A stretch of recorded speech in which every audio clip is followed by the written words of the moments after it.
본격적으로 당권 레이스가 시작이 되면서 이 분위기가 달아오르다 못해서 과열 조짐까지 보이고 있습니다. 특히 원희룡 후보가 오늘 한 라디오 인터뷰에서 이 한동훈 후보를 비판하고 나섰는데요. 그 수위가 아슬아슬해 보인다. 이런 평가가 나왔을 정도로 직설적이고 아주 강도가 높았습니다. 네, 원희룡 후보는 한동훈 후보에 대해서 이 윤석열 대통령과의 친분 때문에 법무부 장관 한 것이 전부라면서 이 한 후보의 이력과 경력을 깎아내렸습니다. 또 수사검사가 이렇게 정치적 경험이 적은 상태에서 대통령으로 당대표로 직행하는 건 문제가 있다고도 했는데요. 앞서 원 후보는 저희 TV조선과의 인터뷰에서도 이 검찰 수사만 하다가 국정 운영으로 직행하는 사례는 윤 대통령 한 번으로 끝나야 한다라고 주장을 했었었는데 여기서 이제 한 발 더 나아가 한 후보를 향해 좀 더 원색적인 비판을 쏟아낸 겁니다.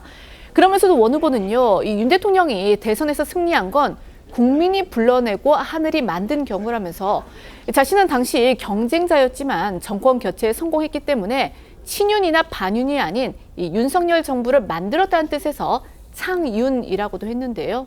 들어보시겠습니다. 수사검사 하다가 그래도 윤석열 대통령과의 친분 때문에 법무부 장관 한 게 전부인데 저 대통령 직행하고 당대표 직행하는 거요?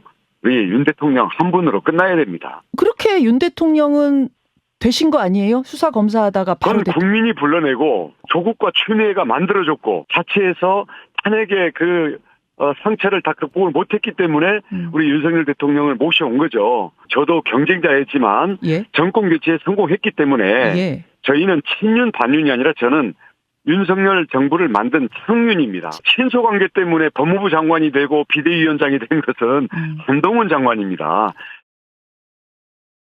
원 후보, 한 후보 주변인을 저격하면서 총선 당시에 납득할 수 없는 공천을 했다. 이렇게 비판하기도 했습니다. 지난 총선 공천 과정에서 인재 영입위원장을 맡았던 친윤계 핵심 이철규 의원이 한동훈 당시 비대위원장을 겨냥해서 꺼내들었던 그 논리와도 궤를 같이 합니다. 이래저래 원 후보가 친윤 측하고 교감하고 있음을 알게 하는 방증으로도 보입니다. 네, 원 후보는 한 후보가 이 비대위원장으로 총선을 이끌면서 당내에 아무 공감대가 없는 인물을 독단으로 선택하고 그리고 밀어붙이는 등 납득할 수 없는 공천을 한 게 이 총선 패배의 원인 중 하나라고 주장을 했습니다. 이는 아까 앵커께서 말씀하신 대로 앞서 친윤계 핵심 이철규 의원이 한동훈 후보 정무조언그룹에 이 김경률 전 비대위원 등이 포함됐다는 한 언론 보도를 언급하며 한 후보의 정치적 정체성에 문제를 제기한 것과 흡사한 주장입니다.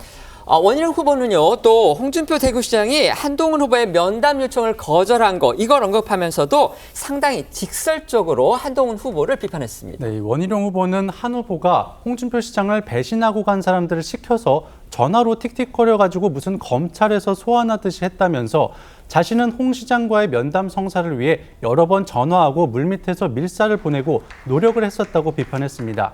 한 후보가 윤 대통령과의 갈등도 해소하려는 노력을 하지 않고 있다며 전부 수직 관계로 지시하는 이 부하 관계나 자신을 추종하는 팬들과의 관계에서만 인생을 살아온 건지 당대표 이전에 인간관계나 부부싸움도 먼저 손 내밀고 자세를 낮춰야 오해를 풀 수 있는데 그런 인생 경험을 안 겪어본 것 같다고 했습니다.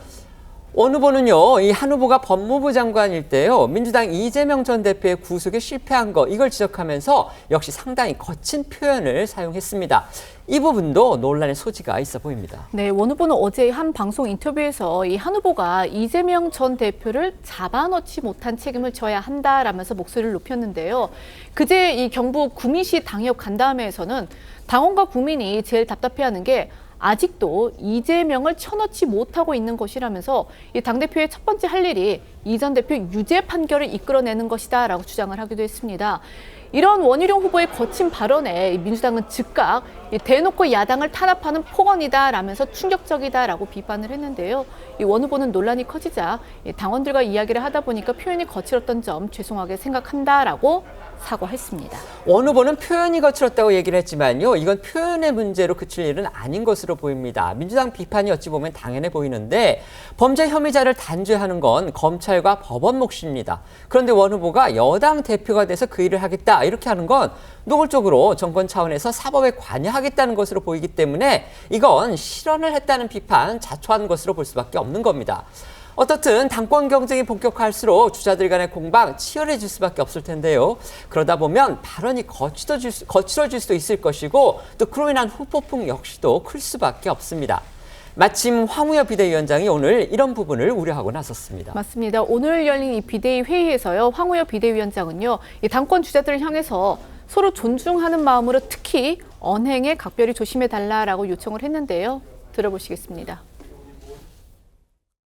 성숙한 당내 민주주의를 우리가 보여서 우리 당에 대한 국민의 사랑을 모을 때입니다. 서로 존중하는 마음으로 특히 언행에 각별히 조심을 해주시면서